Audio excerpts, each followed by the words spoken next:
Morning, guys. Welcome to Coffee Chat. Oh, guys, it's just raining so much out here right now that in the back, the light causes me to get totally washed out. So I'm sitting in the front here and you see the reflection of our big tree out in the front yard and what. I'll tell you, it's just beautiful to come out.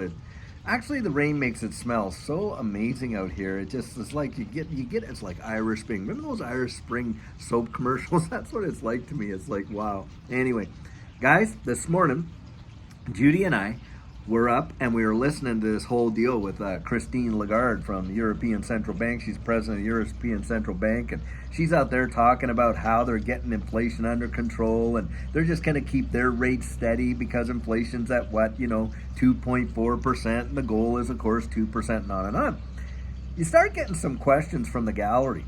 And one guy asked a really great question, and it was, of course, hey, how's this affecting, all like the true rate of inflation?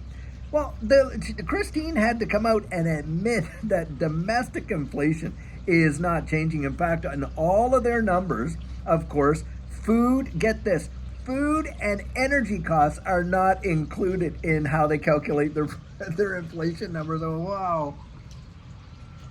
What absolute nonsense. I mean, when you think about that, your grocery bill, what you're paying for all the food that comes in and all that kind of stuff, that's a big part of everybody's monthly budget for sure, right?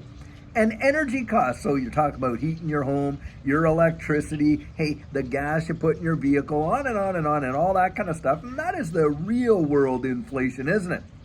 And of course, they're not going to include that. Now, Christine Lagarde is out there talking about, well, maybe, later in, after June of 2024 here, then we'll know, and we might be able to cut rates and on and on and on. Of course they're going to cut rates, guys, because the name of the game with all of these central banks is inflate. That is exactly what their plan is. Well, I hear a truck coming. We'll just let this one pass by. There we go.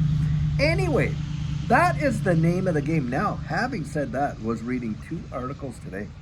And the first one is from Bank of America. Now, Bank of America was citing of the fact, and I think this is, I think the guy's name is Michael, oh my goodness, Burnett? I'm not sure. I'll have to check back but it's a chief strategist with the Bank of America. And he was coming out basically saying, hey, listen, we could see a U.S. dollar collapse. And he was pointing out the fact, like we mentioned just a few days back, how the Federal Reserve is putting out $1 trillion of new money is being issued into the marketplace every 100 days from the Federal Reserve. Now, does that sound like, a central bank that's trying to control inflation in reality? Not in your life. I mean, come on, guys. They're putting out there, trillions of dollars a year into the economy. They're printing it out of thin air, and yet they're going to tell us they're going to try and curb inflation with interest rates? Give me a break. But it is a big tell when you got a chief strategist with the Bank of America telling you, hey, there could be a U.S. dollar collapse. And what's happening with the U.S. buck on the DXY right now? You got it. It's going down. Now, guys, you have got the Federal Reserve out there, and I've pointed this out before. It's absolutely true. They are buying the debt market. Why? Because, look, when they go out and they do that, and the yield for the Treasury, those go down and everything like that in the debt market. What does that do? Well, that motivates those people that go out and literally to put money into risk on assets. And when they drop this interest rate, probably it's going to be like 25 basis points when it happens, it is going to go gangbusters. You wait and see. And guys, as the DXY starts to tumble, historically, reverse correlation, this space has literally exploded. Over and over, it has happened that way. Equities and all these risk on assets, of course, digital assets are very risk on assets. You could see some of these ecosystems like last time do almost a 100x. Judy and I saw that last time.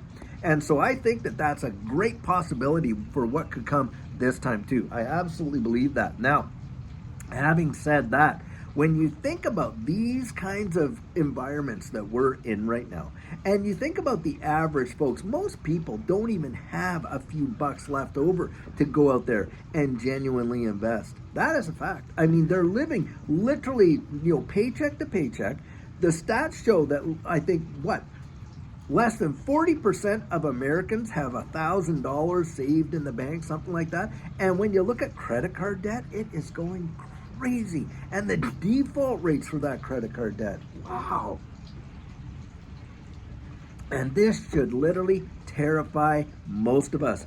The thing is, a lot of people just don't want to hear it. They don't want to hear it. They want to be the ostrich and bury their head in the ground because it's just too nerve-wracking. Look, people's nerves are already just absolutely taxed over from what we went through this, and just some people are just literally starting to kind of maybe feel a little relief from all of that went down.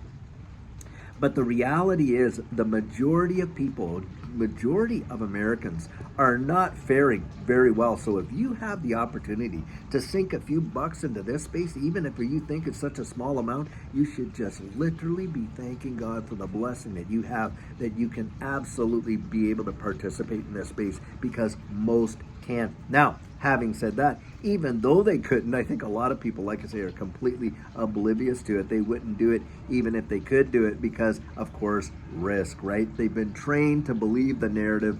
They're too afraid to go out there and literally take that risk. They want the security of a guarantee. Well, guys, life gives us no guarantees. Not in our work. How many people thought their jobs were secure forever and got their walking papers? I know people that were executives in a lot of these big banks.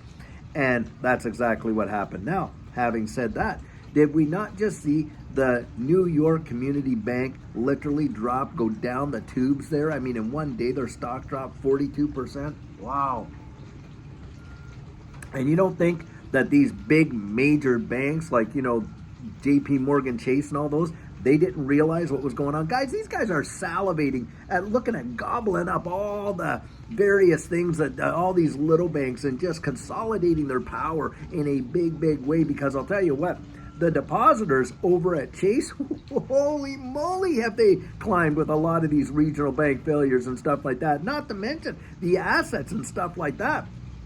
Truly phenomenal. But what you're seeing is a circling of the wagons, a consolidation of everything that's going down now. I have worked, in the tax department. I worked for them for like 25 years. Before that, I was working in finance and stuff like that. And what we're seeing now is unparalleled, unprecedented. You just go talk to any economist. You find a good one who will literally lay it down for you how it really is, and they're going to tell you, we've never walked this path before, not to the degree we're walking it this time. And guys, it is truly terrifying. Now, for us, for you and I, the way I look at it, and even Larry Fink looks at it and others, these digital assets, aren't they representing a flight to safety for cash? You better believe they are.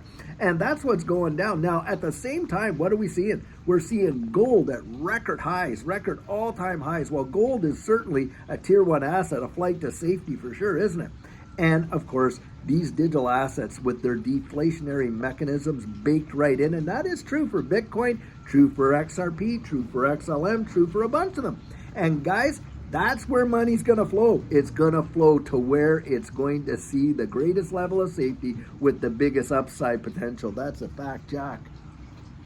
And that's what we're literally watching right now. This whole deal, when you're listening to these presidents like, Christine Lagarde, the president of the European Central Bank, guys, they are literally reading you a dog and pony show narrative. It is absolute hogwash. This is not, look, they're not out there to save the economy. They're out to save their own, they're literally, it's about power control. Do you realize that even at a 2% interest, or 2% inflation rate, when they have that inflation rate at 2%, do you realize over time it doesn't take that long to literally decimate the purchasing power of the dollar? And what does that mean, guys? It means that they're going out there and they're buying up the wide world. That's what it literally means. They're getting it for pennies, in comparison to what the true value of some of these things are. And it's because, what are they doing? They're literally destroying the purchasing power of the dollar. They can inflate their debt away, and that is the name of the game. And eventually, guys, this whole dog and pony show is going to come to a very abrupt end. And I think it's going to happen. When it does happen, I think it's going to be like hitting a brick wall. Bang! Stop. Just like that. And then after that, what's going to happen? Boy, I think it's going to be catastrophic. And then they're going to come out and they're going to say, hey, we've got the solution, da da da da da, and on and on and on. And it's going to be distributed ledger technology based, is going to be based on all of this new digital economy that is coming down. And it is going to be a transformation that is going to affect the wide world. We're talking, like Brad Garlinghouse was saying in a recent interview speech that he was given, and I said, it's going to affect globally, it's going to affect lives, and that's the whole thing. And he was saying how it's going to change people's lives, and really in a positive way. And that's why he gets up in the morning. Well, guys, I totally understand his sentiment, because this current system, it's an absolute sham. To be sure, what's going down. Imagine you're going to come out with inflation numbers, but you're not going to include food and energy cost in that. Well, then your numbers don't mean a pinch of you know what, because they're absolutely messed up. And there's no way that inflation is at 2.4%. It's probably more like 22.4% if you were actually to take food and energy costs in there. But conveniently, they can leave that out. Why? So they can get to a place they can issue more and more and more cash. And what's going over there in Europe? Well, they're certainly using that, aren't they? To print money like crazy. Wow, it's just insane. Guys, like I say, keep your thinking caps on.